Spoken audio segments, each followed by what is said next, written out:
Kita ke informasi selanjutnya, pemirsa. Pengacara Rasman Arief Nasution dan Firdaus Wibowo mendatangi gedung Mahkamah Agung untuk menyampaikan permohonan maaf kepada Ketua MA Sunarto pada Senin siang.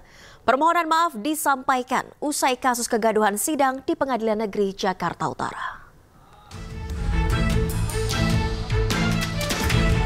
Pengacara Rasman Arief Nasution dan Firdaus Wibowo mendatangi gedung Mahkamah Agung pada Senin siang.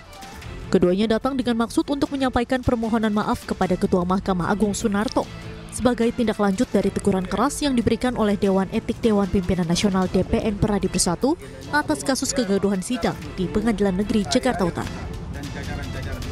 Selain itu, Rasman dan Firdaus juga diperintahkan untuk menyampaikan permohonan maaf kepada Ketua Pengadilan Tinggi Jakarta Heriswantoro dan Ketua Pengadilan Negeri Jakarta Utara Ibrahim Palino. Rasman menegaskan tindakan yang mereka lakukan merupakan kekhilafan dan tidak bermaksud untuk merendahkan institusi atau mencemarkan nama baik pihak manapun. Mudah-mudahan dengan permohonan maaf ini akan disambut positif oleh Bapak Ketua Mahkamah Agung dan jajaran di bawahnya. Apalagi tadi teman-teman berdiskusi di menjelang Ramadan dan banyak timbul teman-teman juga. Ya, sogianya ini adalah perbuatan dari teman-teman dan kami semua yang itu kami lakukan sebagai manusia tempatnya salah dan khilaf. Dan karena ini adalah sebuah kekhilafan, kesalahan yang tentu tidak ada maksud untuk merendahkan satu lembaga dan atau penguasa, apalagi memfitnah atau mencemarkan.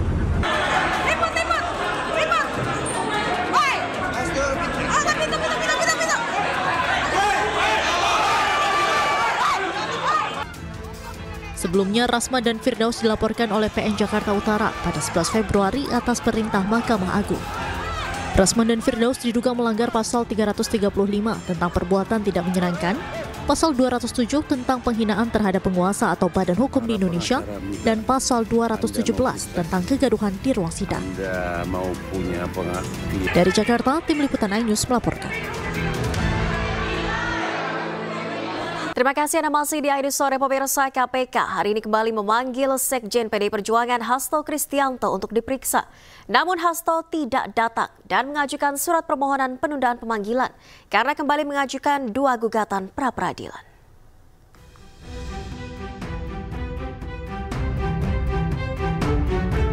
Komisi Pemberantasan Korupsi atau KPK hari ini kembali memanggil Sekjen PDI Perjuangan Hasto Kristianto dalam kapasitasnya sebagai tersangka dalam kasus dugaan suap pada proses pergantian antar waktu, anggota DPR, dan perintangan penyidikan. Namun Hasto tak datang. Tim kuasa hukumnya mengajukan surat permohonan penundaan pemanggilan Hasto di KPK hari ini dengan alasan kembali mengajukan 2 gugatan pra-peradilan di Pengadilan Jakarta Selatan. Kami dari tim hukum Mas Hasto Kristianto pagi ini jam 8.30 telah mengajukan surat permohonan penundaan pemeriksaan Mas Hasto Kristianto di gedung KPK. Dasar dari permohonan kami ini adalah kami telah mengajukan 2 gugatan pra-peradilan kembali di Pengadilan Negeri Jakarta Selatan.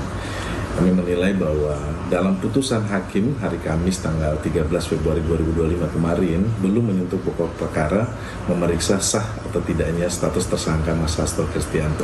Oleh sebab itu kami memohon kepada semua pihak agar dapat menghormati langkah hukum yang sedang kami tempuh.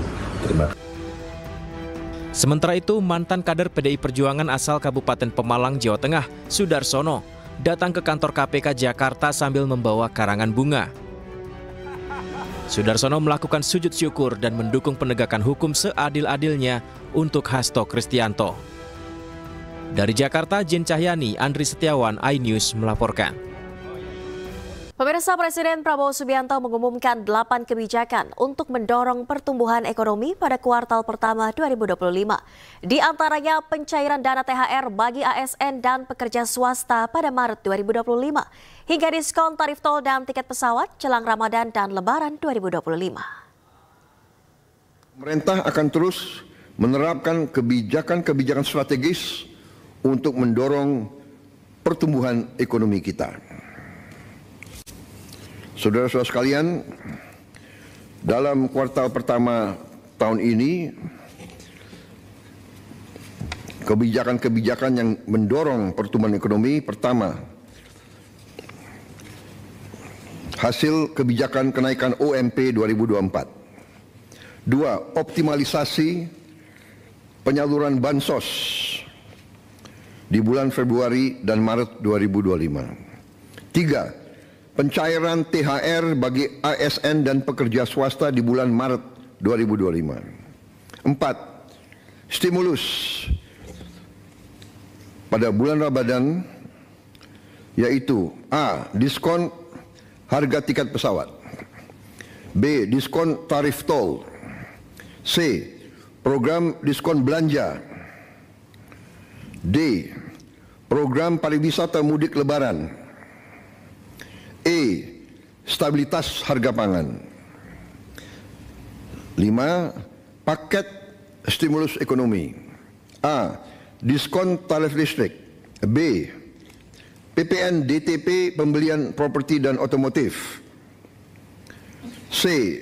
PPN BM DTP otomotif, electronic vehicle dan hibrida, D.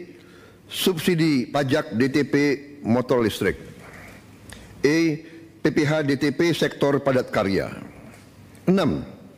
Optimalisasi program makan bergizi gratis. 7. Optimalisasi penyaluran KUR. 8. Panen padi terrealisasi secara optimal, di mana sudah ada laporan bahwa produksi beras kita meningkat secara signifikan. Saudara-saudara, juga kebijakan-kebijakan yang mendorong daya saing untuk transformasi ekonomi kita. Yang pertama tentunya program makan bergizi gratis yang diperkirakan akan meningkatkan pertumbuhan di seluruh daerah-daerah di negara kita, karena uang berputar di desa, di kecamatan, di kabupaten.